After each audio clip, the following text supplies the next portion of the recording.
Okay, do you know when the first audio recording was made?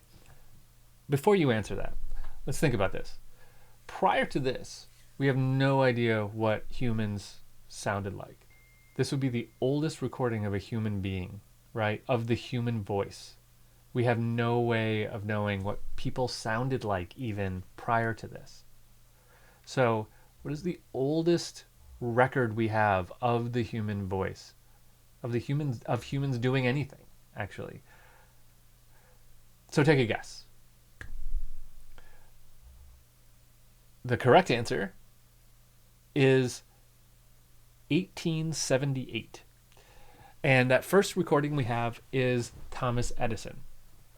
But there's a little asterisk next to it because because in the last decade or so, another recording has been found to predate Edison.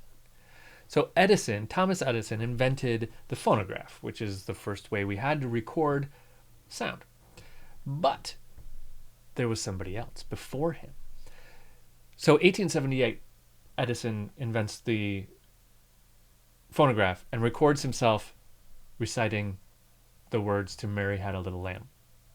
But in 1857, there was a French typographer who was working with graphite, like pencil, and found that he could do a cool trick where he could hook a big horn to a pencil and then he could yell in it, and he set up a contraption that would scribble, right? It would just like scribble the waveform that he yelled into the big cone, right? So that was neat. It could just scribble a waveform. That's all it could do.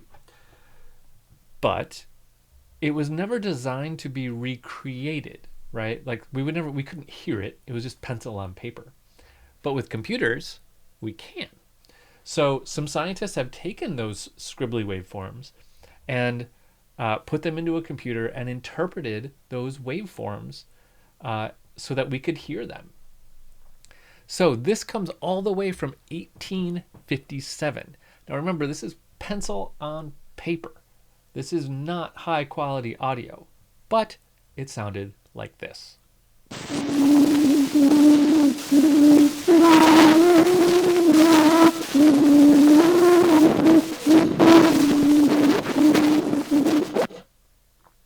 That's it. That's all we got. So that is supposedly this French typographer whose name I'm not going to attempt to pronounce because it is a very French name. But that is a rendering of his pencil on, or graphite on paper recordings. But commonly we think of the first analog recordings being 1878, made by Thomas Edison. And that is the first recordings where we can really hear somebody talking, and it happens to be Thomas Edison. It sounds like this.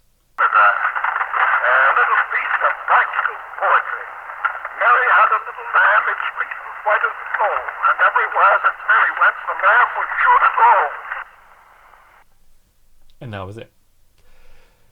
So 1878, we get our first recording. Now you may have seen floating around the internet this idea of this ancient Mayan pottery and audio recordings made from them. Similar idea to the French typographer, where the idea was when you make pottery, you're spinning clay on a wheel and you take some kind of stick and while it's spinning, push it onto the wet clay and you pull it down in order to make a groove all the way down the pot, right?